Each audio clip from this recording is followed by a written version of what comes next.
예, 안녕하십니까. 아이고, 수고가 많으십니다. 예, 그냥, 그 밴드에서 보고 또 소문으로만 듣다가, 예, 찾아뵈니까 참 수고가 많으시고, 또 많은 어르신들이 말씀을 듣는 놀라운 그 은혜와 기회를 주님이 이 동방교를 통해서 또 선교신 형제자매님을 통해서 허락하시는 것을 또 공급하시는 걸 보면서 참 놀랍다 이런 생각을 하게 됩니다.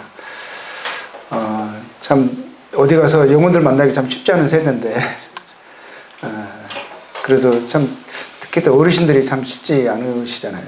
근데 여기서 어떻게 듣든지 말씀을 듣고 또 호응도 참 좋으시더라고요. 좋으시는 분 몇 분 계시긴 하지만 어디 가나 어르신들은 그냥 앉으면 좋으시잖아요. 근데 그러지 않으시고 말씀 이렇게 호응하시면서 들으시는 거 보면서 참 놀랍다는 생각이 들었습니다.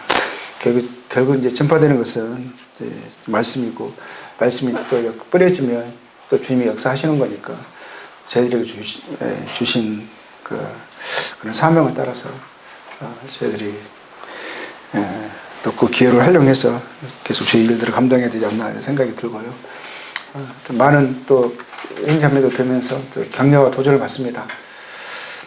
계속 이 일들이 계속 일어나고 또 복음이 확장되어지고 또 노년에 많은 분들이 복음을 들어서 구원을 받으시고 또 하나님의 영광에 들어가는 그 아름다운 일들이 계속 이 동탄에 섬기시는 형제자매를 통해서 일어나기를 좀 소원하게 됩니다. 복음 말씀 이후에 이제 형제자매님들 스텝 형제자매님들 계시다고 하셔서 또 이제 말씀을 이제 교제를 부탁을 하셨는데 실상 형제자매님들에게 무슨 말씀을 드려야 되나 이렇게 고민이 됐어요. 그냥 또 주님 인도하심에 맡기고 편하게 하겠습니다. 저는 제가 27에 26에 주님의 어떤 선교회장 부르심을 받았거든요.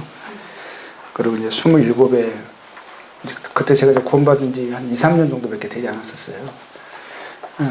그런데 이제 교회 장로 형제님이 저를 부르시더니 선교를 위해서 기도해보라 하셨고 저는 이제 국내에서만 복음 전하며 사는 것만 생각했었거든요. 그때는 선교가 너무 또 잘 모르기도 하고 너무 막연하기도 하고 그때 모임에 한 번도 안 나가셨으니까요. 그때 제가 2년도 이제 초에 선교대한 이제 그런 부르심을 받았거든요. 그래서 제가 한국에서만 복음 전하는 거 생각하고 있다가 그때 이제 섬전도 이훈재 형제님이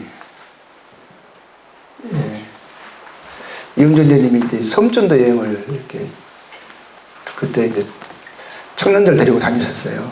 그때 제가 이제 함께 방학 때는 이제 광주에 내려가서 또 친구들 제 또래 친구들이 이제 저랑 중학교 친구, 고등학교 친구가 구원을 받아가지고 제가 구원 받고 나서 그 친구들도 있고 하니까 방학만 되면 이제 내려가서 그 친구들과 함께 또 청년들이 이제 많이 모여지니까 형제님이 청년들 데리고 영상에 들고 섬에 다니면서 복음을 전해셨는데 그게 섬전도였던 시작이라고 볼 수가 있죠. 그래서 이제 섬을 여러 섬들을 다니면서 복음을 전하고 또 제가 그때 연극 영화 쪽에 전공을 하고 있었거든요. 제가 극본 써가지고 저보고 극본 써가지고 이제 복음 전하는 거 하라고 하셔가지고 이제 그 연극 또 같이 연출해가지고 연극하고 시골에서 그것만 해도 사람들 엄청 몰렸거든요. 그래가지고는 또 영상으로 이제 과학에 관련된 하나님에 관련된 그런 내용을 또 전하고 그러면서 몰려든 사람들에게 복음 전하고 그때는 그것만 하더라도 사람들이 참 많이 모였었어요. 근데 지금은 어림도 없죠. 뭔가 크게 도움이 되지 않는 한에는 어려운데 근데 그때는 그랬던 것 같아요. 그랬는데 이제 언젠가는 이렇게 섬에 다니면서 복음이 전해지지 않는 한국의 어떤 곳에 가서 복음 전하며 살고 싶다 이런 마음을 갖고 있어 한번 시도한 적도 있었어요.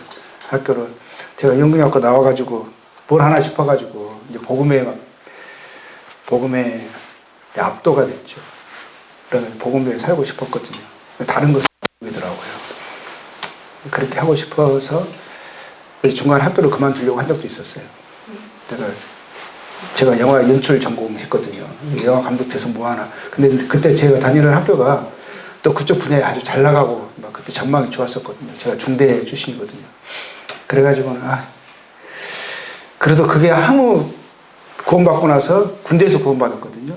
구원받고 학교 들어가서 수업 시간에 이제 저는 수업 시간에 영화를 봐요. 뭐 영화 보고 분석하고 막 이런 것들, 현대 영화 분석 막 이런 거 보거든요. 그런데 영화가 재미가 없는 거예요. 영화 감독할 사람이 영화가 재미가 없어졌어요. 그리고 수업 시간에 막 나쁜 영화들 보면서 막 분석하고 막 그에 대해서 열광하고 이런 친구들 보면서 또 교수들 보면서 제 마음속에 이 사람들 복음을 드려야 되는데 막 이런 생각만 있지 나와서 막 기도하고 그런데 뭐 영화 감독을 할 수가 있겠어요. 근데 그거 정말 어렵게 들어갔거든요. 정말 좋아했거든요. 그런데 참 복음이 들어오니까 이 관점이 바뀌어버리고 좋아하는 게 바뀌어버리는 거예요. 영화가 재미없고 성경만 보고 있어요. 성경 저녁에 이제 한 번은 그런 적도 있었어요. 이제 고시원에 들어갔어요. 왜냐하면 제가 영화 연출로 감독으로는 힘들겠다 싶어가지고 이제 방송국 PD나 아니면 그런 쪽에 생각을 했어요. 이제 그냥 좀 편한 쪽, 그 광고 쪽에 이제 뭐 그런 CF 감독이나 막 이런 쪽에 생각을 하면서 이제 공부하려고 이제 고시원에 들어갔는데 성경 조금만 읽고 해야지 하잖아요. 기도하고 성경 읽다가 보니까 밤샌 거예요. 그러니까 못 놓는 거죠. 그래가지고 이제 그런 마음, 처음에 저희도 구원 받으면 그때는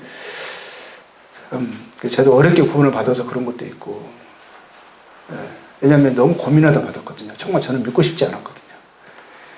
안 믿고 싶었는데 믿어져가지고 그걸 떨쳐버리려고 아무리 도 떨어지지 않아. 끈끈이 접착제 있는 거 있잖아요. 파리해가 접착제 달라붙어 있는 것처럼 아무리 털어내려고 해도 털어지지가 않고 털어내면 털어낼수록 그 생각이 달라붙어가지고 너무 어려운 거예요. 술 마실 때도 생각이 나고 담배 필 때도 생각이 나고 이제 그러면서 결국에는 제가 몇 개월 만에 굴복을 했거든요. 그러면서 그렇게 믿었기 때문에 진리라고 믿었고 또 하나님은 살아계신 하나님이시고 그리고 인생이 유한하고 영원한 세계 이런 거에 딱 믿어져 버리는데 마음에 확 들어와 버리니까 삶의 의미와 그런 가치가 다시 한번 재정립이 되고 그러면서 영원한 것을 위해 살아야겠다. 하나님의 뜻 가운데 순종하며 살아야겠다. 그것만이 가치 있는 것이다. 이런 생각이 20대 저는 23, 그때 확 들어왔죠. 그래서 결국에는 이제 제 마음속에 주님 뜻 가운데 순종하며 살아가겠습니다. 주님 뭘 하시든 뭘 하라 하시든 어느 곳에 가라 하시든 주님이 가라 하시는 거 하라 하시는 일을 순종하며 살겠습니다. 영원한 것을 위해 살겠습니다. 고백했던 기억이 나거든요. 제 젊음을 제가 보니까 한때 이제 그런 부분으로 갈등하고 있을 때, 고민하고 있을 때, 진로를 놓고 고민하고 막 있을 때, 또 선교의 어떤 부름에 대해서도 형제님이 말씀하셔 기도해보라고 하실 때, 그때는 선교가 아무것도 뭔지도 모르고, 이제 그래서 막 고민하고 있을 때, 말씀이 한 구절 제 마음속에 다 들어왔거든요. 과거의 두 랩돈의 말씀이 들어와가지고, 묵상이 됐어요. 버스 타고 가는데. 묵상이 되면서, 가부가 구차한 가부고 그 소리에 꾸깃꾸깃 들려있는 그 두 랩돈도 구차하다고 표현됐어요. 그때 옛날 개혁한 거 성경에는 구차한 사람이고 그 손에 들려있는 구차한 돈인 거죠. 아무에게도 소용되지 않는 그 두 랩돈. 정말 잔돈, 푼돈이죠. 근데 주님이 그 전에 많은 부자들이 와가지고 엄청난 금액 헌금을 할 때 주변에서 막 갈채를 받고 막 대단하다, 막 칭찬이 오가고 이럴 때 잘한 거 칭찬이 오갈 때 주님이 아무 말씀도 안 하시다가 근데 주님은 그걸 다 보고 계셨어요. 근데 한 과부가 사람들이 없는 틈을 타서 그 헌금 그에 가서 그 과부 두 랩돈을 구차한 손을 펼쳐서 구차한 돈을 그 연약 그 헌금교에 집어넣을 때 그때 주님이 말씀하시거든요. 그러면서 이 과부가 그 전에 냈던 어떤 부자의 헌금보다 더 큰 금액을 헌금했다. 인정해 주시고 알아주시고. 근데 그거는 이제 비교하는 게 아니잖아요. 그 과부가 가진 전부를 냈다 했거든요. 하셨거든요. 근데 그 말씀을 묵상이 되면서 제 마음속에 인생을 돌아오고 제가 갖고 있는 제가 젊잖아요. 어리잖아요. 그리고 뭐 인생은 뭔가를 지금 딱 방향이 주어진 게 아니고 지금 갈등하고 고민하는 시기잖아요. 근데 딱 두 랩돈이 딱 나에게 있구나 이런 인식이 드는 거예요. 근데 그걸 참 제가 그게 구차하게 여겨져가지고 주님 앞에 드리겠습니다. 말 못하고 있었어요. 근데 하나는 뭐냐면 어떤 생각이 드냐면 그때 떠오르는 생각은 하나는 제 인생이고 하나는 제 젊음이었어요. 근데 24, 5 뭐 이럴 때니까요. 25였던 거예요. 5, 6이었던 거예요. 그래서 그때 이제 주님 앞에 주님 제 인생을 제 젊음 제가 갖고 있는 이 전부를 주님 손 안에 드리겠습니다. 주님이 사용하여 주세요. 허비하여 주세요. 이렇게 고백했던 기억이 나요. 그리고 고백하고 나니까 마음에서 복받쳐왔던 감정들이 막 홍수처럼 쏟아지더라고요. 그래서 그 버스 안에서 눈물을 주체할 수 없어가지고 밖으로 나와서 저 앞에 고백했던, 엉엉 울면서 고백했던 기억이 납니다. 그리고 나서 그 다음 그 해인가 선교는 당장 가기 너무 어렵고 그냥 부족 선교를 제가 주님이 말씀하셨거든요. 그때 부족은 정글 뭐 아마존이나 뭐 이런 사람들 가기 힘든 곳 있잖아요. 지금은 정글이 이번에 태국에 작년인가 저도 태국 다녀왔는데 태국에 이제 그 빵컨 이런데 이렇게 옛날에 부족들이었거든요. 근데 제가 그때 부족 선교를 공부할 때 그런 부족들을 저희들이 배웠었거든요. 근데 그때 그런 부족들은 누군가 가지 않으면 복음을 들을 수 없는 환경이었었어요. 물론 태국은 조금 낫기는 했어요. 근데 아마존이나 파푸아뉴기니아 이런 데는 막 일주일씩 가고 막 우리 뭐 짐 엘리엇 이런 거 있잖아요. 그 부족과 접촉하기 위해서 가다가 이제 거기에서 나중에 부족들이 의에 발견돼서 화살 맞고 죽고 막 이런 일, 그 비일비재하게 일어나는 상황들이었었어요. 그때도 이제 부족들이 많이 그도 노출되긴 했지만 아직도 문명에는 노출되지 않는 그런 부족들이 많았었거든요. 근데 그때 90년대 초니까. 근데 그때 부족 선교가 활발할 때, 막 그 붐이 일어날 때예요. 부족들이 발견돼지고 그들에게 누군가 가서 복음을 전하고 그래서 이제 그 이제 구원받는 역사 그리고 이제 교회가 세워지는 역사도 일어나는 그런 때였었거든요. 근데 부족들은 너무 많은데 일꾼들은 부족한 시기였었어요. 그래서 근데 이제 그런 데를 가야 되는 상황. 근데 누군가 그들에게 가서 복음 전해주지 않으면 그들은 복음 드릴 기회를 한 번도 갖지 못하는 거죠. 근데 그런 부분에서 마음을 주님 허락하셔서 이제 가고자 하는 마음이 있었고, 근데 아직은 너무 준비된 게 적고 또 부족이 어떤 것이라는 것도 모르고 또 어떻게 그 사람도 접촉해야 되는지도 모르고 어떻게 통로로 가야 되는지도 모르고 뭐 이런 상황에서 거기에 이제 전문을 하는 선교회가 있었어요.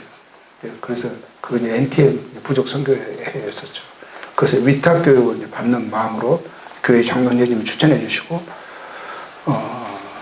그때 이제 그 김선희 교님이 그걸 먼저 이제 그 훈련 받으시고 이제 태국으로 들어가기 전에 이제 저희 교회 오셔가지고 그 선교회도 알려주시고 또 저희 장로님도 그 추천해 주시고 그래가지고 이제 거기서 가서 훈련을 받게 됐거든요. 이제 그러면서 제 선교의 삶이 이제 시작이 됐죠. 그전에는 저 구원받고 나서 나자마자 열심히 복음 전했어요. 이 복음을 친구들에게도 가족들에게도 친척들에게도 만나는 사람들에게 복음 많이 전했던 것 같아요. 구원받는 역사도 있었어요. 근데 그 중에 한 명이 이제 지금 문현 형제가 제 친구거든요. 제 고등학교 친구죠.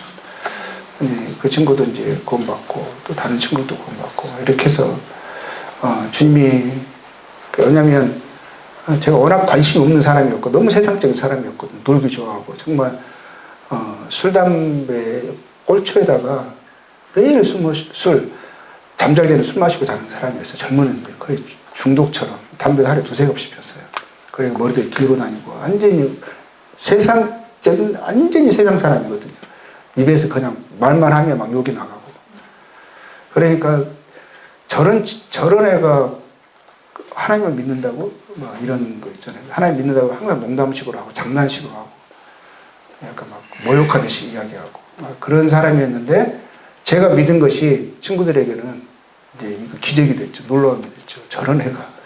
그래가지고 그것이 하나의 또 간증이 돼가지고 신부급제 구원받고 막 이랬었거든요. 그러니까 자꾸 복음의 능력, 위력을 알잖아요.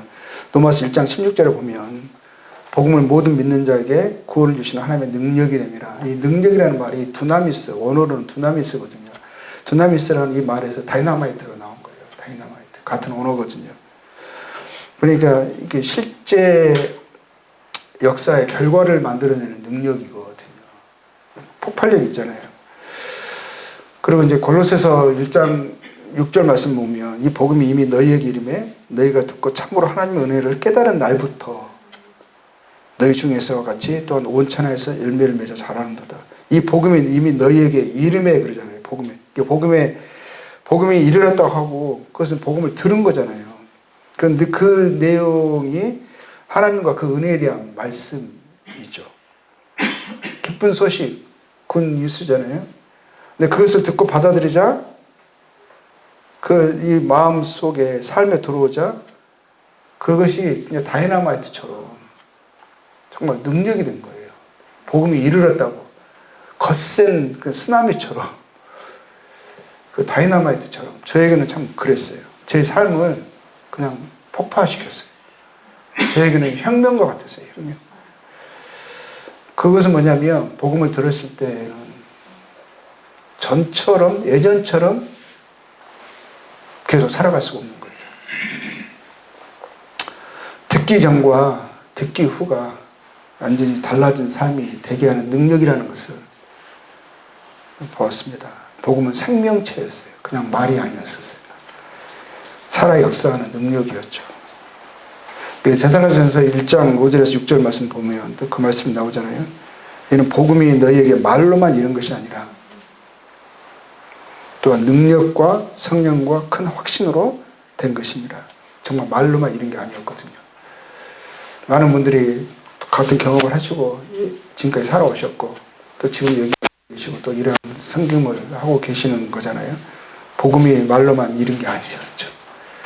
정말 능력과 성령과 큰 확신으로 이루어졌죠. 우리가 너희 가운데서 너희를 위하여 어떠한 사람이 된 것은 복음이 들어오고 나서 다른 사람이 되게 한 거예요. 전의 그런 모습으로 더 이상 살아갈 수 없게 하는 혁명과 같은 그런 능력의 말씀이 되게 하는 거죠. 살아있어요. 말씀이.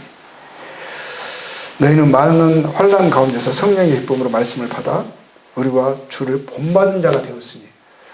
그러니까 환난을 겪게 하시고 감당하게 하시고 극복하게 하시고 심지어는 환난을 자초해요.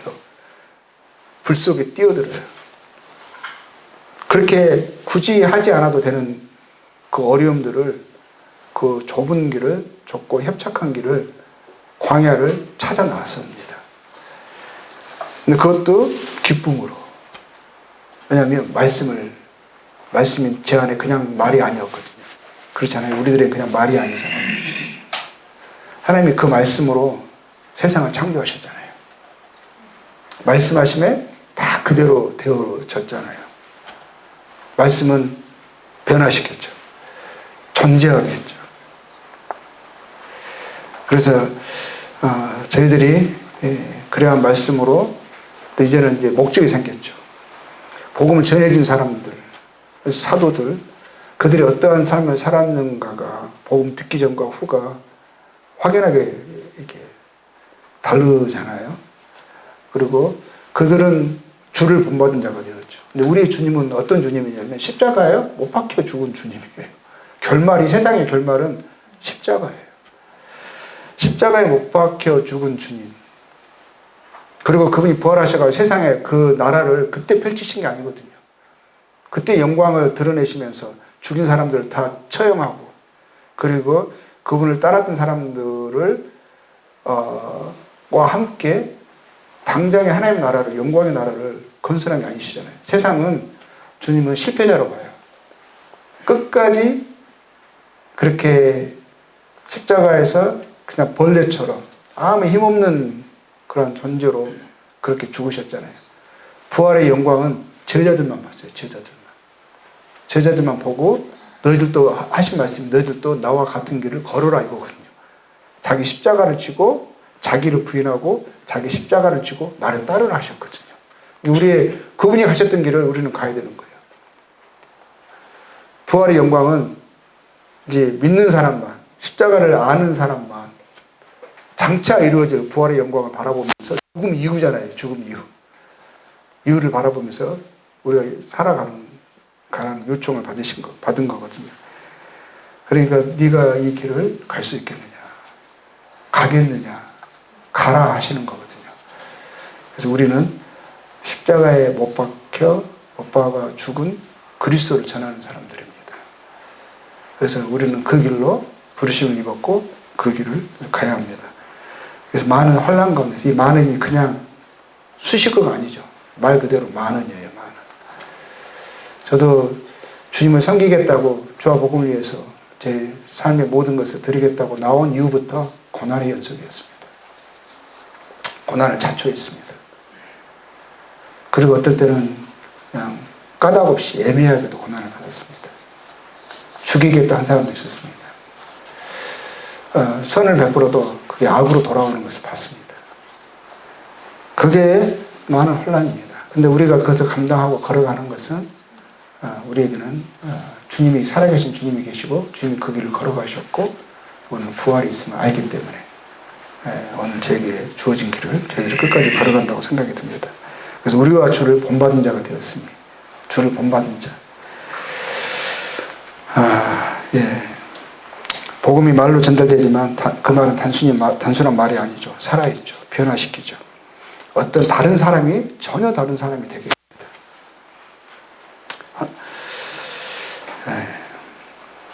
주님이 복음이 증거되는 곳마다 소동을 일으킵니다.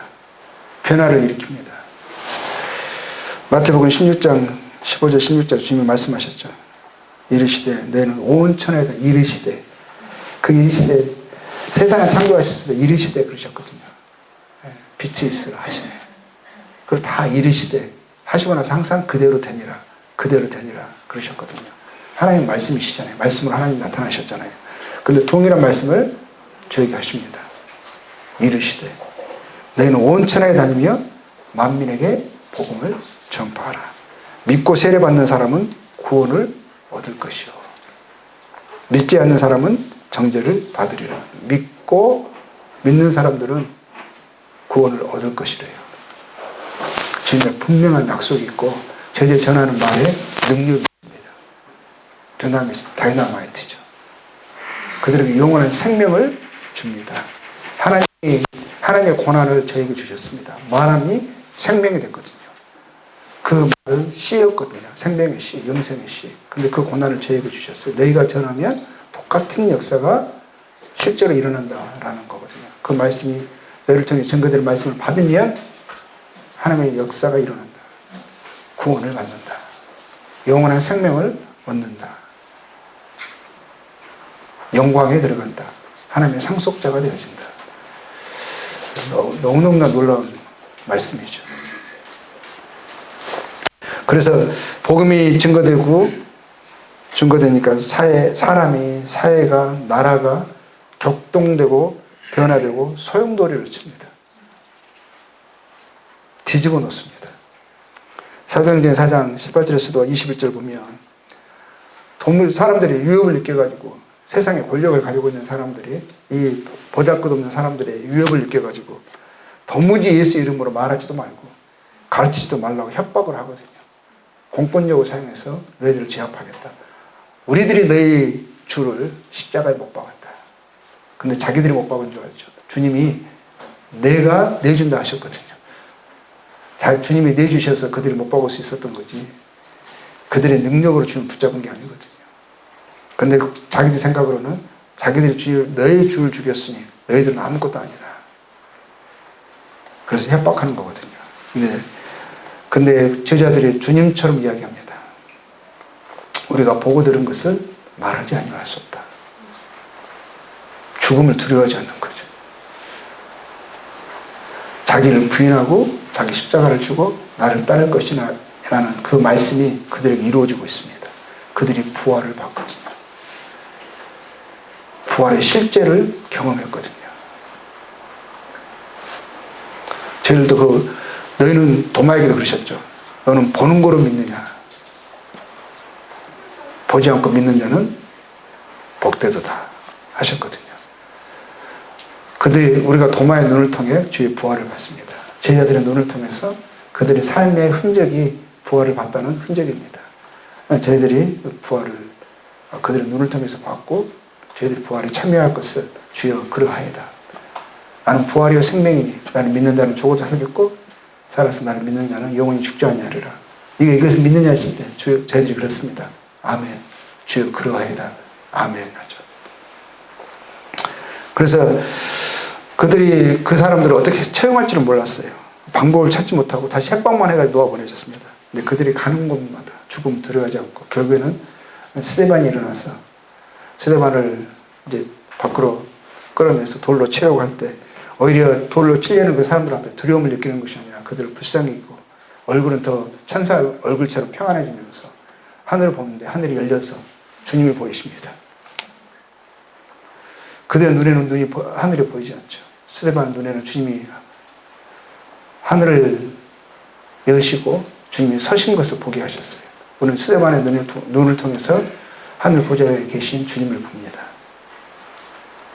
우리가 하나님 나라에 갈 때 주님이 그렇게 우리를 영접하실 것을 우리는 믿습니다.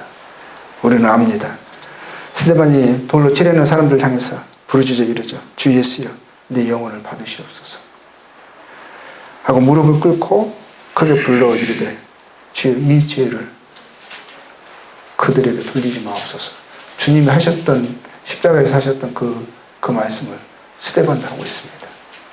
주를 본받는 자가 되었습니다. 이 말을 하고 자니라. 세상 사람 눈에는 죽는 줄로 보였죠. 죽음을 통과해서 주님의 영접을 받고 하나님 나라의 영광으로 입성을 그가 했습니다. 8장 1절에서는 그 날에 그 이후로 예루살렘에 있는 교회에 큰 박해가 있어. 큰 박해. 우리는 아직 평안한 가운데 살죠. 평안한 가운데 살아서 교회 안에 문제가 많나 봅니다. 서로 바꿔 싸워야 되는데 안에서 싸우고 있습니다. 옛날에 독재자들, 권력자들은 나라의 문제들을 잠잠하기 위해서 전쟁을 일으킵니다. 그렇죠? 그랬는데 우리는 밖에 전쟁을 안 하니까 안에서 싸움이 잡는 것 같습니다. 자오간 그날에 예루살렘 교회에 큰 박해가 있어서 사도 위에는 다 유대와 사마리아의 모든 땅이 흩어지니라 했거든요. 근데 우리에게 능력이 있어요. 우리가 이런 상황을 겪잖아요. 근데 우리가 아직은 두려워하는 막상 그런 상황이 되면 우리가 그런 일을 할 수 있는 능력이 제 안에 내재되어 있습니다. 왜냐하면 우리는 매주 만찬을 떼거든요. 만찬이 순교로 각오하고 있는 거 아시죠? 순교 연습하고 있는 거예요. 순교 연습. 우리는 몸을 떼고 피를 마시잖아요. 잔을 마시잖아요. 그래서 뭐냐면 우리 주님이 이런 길을 가셨고 주님이 그 길을 가라 하시면 우리도 가겠습니다. 우리는 서약하는 거거든요. 기념하고 기억하는 거잖아요. 그래서 때가 되면 그런 일이 일어나게 되면 우리도 주님처럼 몸이 찢기고 피를 흘리는 그 길을 우리는 갈 것입니다. 그래서 막상 그런 상황이 되면 담대해져요. 저도 몽골에서도요, 두려워하는 일이 막상 딱 일어나니까요, 이제 죽었구나 싶을 때가 있었거든요. 근데 두려움이 사라지는 거예요. 담대해져요. 그런 것을 경험하게 되는 거거든요. 마치 물 위를 걷는 느낌? 사람들이 막 제일 겁박하고 위협하고 막 이럴 줄 몰라요. 근데 그런 상황이 되면요, 더 담대해져요. 우리가 사람을 두려워하겠습니까? 우리가 십자가에 못 박힌 주님을 믿는 사람인데 그 사람의 얄팍한 겁박에 우리가 믿음을 저버리겠습니까? 타협하겠습니까? 우리의 그런 능력이 있어요. 그래서 말도 안 되는, 값도 안 되는 그런 겁박으로 우리를 마음을 동요시킬 수는 있어요. 그렇지만 다시 한번 확인하게 되는 것은 우리가 다시 굳건하게 서서 그 믿음의 길을 가는 우리 모습을 발견하게 됩니다. 큰 박해가 있어요. 사도 외에는 다 유대와 사마리아 모든 데 흩어져 있잖아요. 흩어진 사람들 두루 다니면서 뭐라 하냐면 복음의 말씀을 전해요. 그전에는 두려워하기도 하고 스테반이 일어났을 때, 죽었을 때 막 슬퍼했거든요. 혹시 나에게도 저런 일이 일어나면. 근데 막상 또 일어나니까 흩어져요. 재산을 몰수당하고, 그리고 큰 어려움을 당하는데도 불구하고 막상 가서는 소망이 더 견고해지는 것입니다. 근데 우리가 왜 이런 일을 당하지? 이런 일을 당하는 사람은 한 부류가 되는 거잖아요. 한 통속이 되는 거잖아요. 그러다 보니까 더 견고해져서 우리 소망을 다시 한번 확인하게 되어지고, 우리의 믿음을 다시 붙들게 되어지고, 우리에게 주어진 사명을 다시 인식하면서 복음을 전하는. 그래서 가는 곳마다 사람들에게 말합니다. 14장 15절에서 나와요. 여러분에게 복음을 전하는 것은 이런 헛된 일을 버리고, 세상 일을, 그들이 매여 있는 일, 그것 때문에 살아가고 있는 것을 헛된 일이라고 합니다. 헛된 일을 버리고 천지와 바다와 그 가운데 만물을 지으시고 살아계신 하나님께로 돌아오게 하려 합니다. 만물을 지으시고 살아계신 하나님. 우리 하나님은 살아계십니다.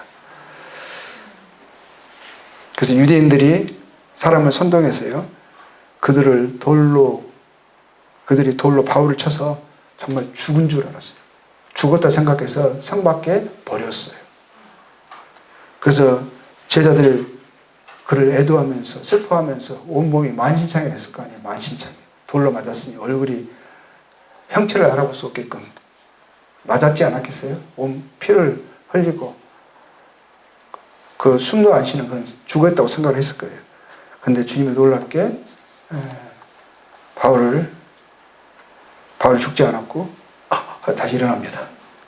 바울이 일어나서 그 성에 들어갔다가 그 성에 자기를 금방 돌로 친 그곳이거든요. 다시 들어가요.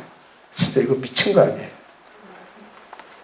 그리고 이튿날 바나바와 함께 다른 더베로 갑니다. 다른 도시로 갑니다. 그래서 이들의 한 구절만 더 보고 한 시간 마치겠습니다. 한 시간은. 그래서 이제 바울이 가는 곳마다 전날 사람들이 이렇게 말합니다. 사람들이 이제 그 동요를 이래 하면서요. 노마 사람 우리가 받지도 못하고 16장 21절에 그렇게 나오거든요. 행하지도 못할 풍속을 전한다. 받지도 못하고 행하지도 못할 풍속, 전혀 다른 풍속을 전하는 거예요. 하늘의 풍속을 전하는 거예요. 거룩한 의로운 풍속을 전하는 거예요. 죄 살아계신 하나님 그 앞에 사는 삶을 이야기하는 거예요. 우리가 일제히 일어나 고발하니 상관들의 옷을 찢어 벗기고 매로 치라 하여 많이 친 후에 옥에 가두고 간수에게 명하여 든든히 지키라 하니, 그 사람들이 그렇습니다. 이 감옥에 갇히고 복음 전해서. 근데 이들이 멈추지 않아요. 소리를 이르되 천하를 어지럽게 하는 사람들이 여기 왔다. 이 사람들은 전염병 같은 사람이다. 다 소유하게 하는 사람이다. 전염병, 역병이죠. 역병. 바이러스예요. 코로나 바이러스 옆에 있으면 이런 바이러스 같은 사람이죠. 근데 이런 취급받을 것을 주님이 미리 전에 말씀하신 적이 있었거든요. 마태복음 13장 33절을 보면 천국은 마치 여자가 가루 서말 속에 갖다 넣어 전부 부풀게 한 누룩과 같으니라. 누룩 같은 거. 누룩은 별로 항상 부정적인 의미로 쓰였거든요. 근데 너희들이 이런 취급을 받을 것이다. 근데 영향력이 있어요. 역사가 일어나요. 부풀게 해요. 예, 우리에게 복음은 이렇습니다. 근데 우리에게 복음이 다이너마이트인데 불발탄일 수는 없죠. 복음인데 받았다고 하는데 역사가 없어. 능력이 안 나타나. 불발탄이야. 누룩인데 부풀지 않아. 이러면 안 되는 거죠. 그래서 그런 부분에 대해서 또 생각을 해보게 됩니다. 뭐 잠깐 여기서 좀 쉬셨다가 이어서 하겠습니다. 감사합니다.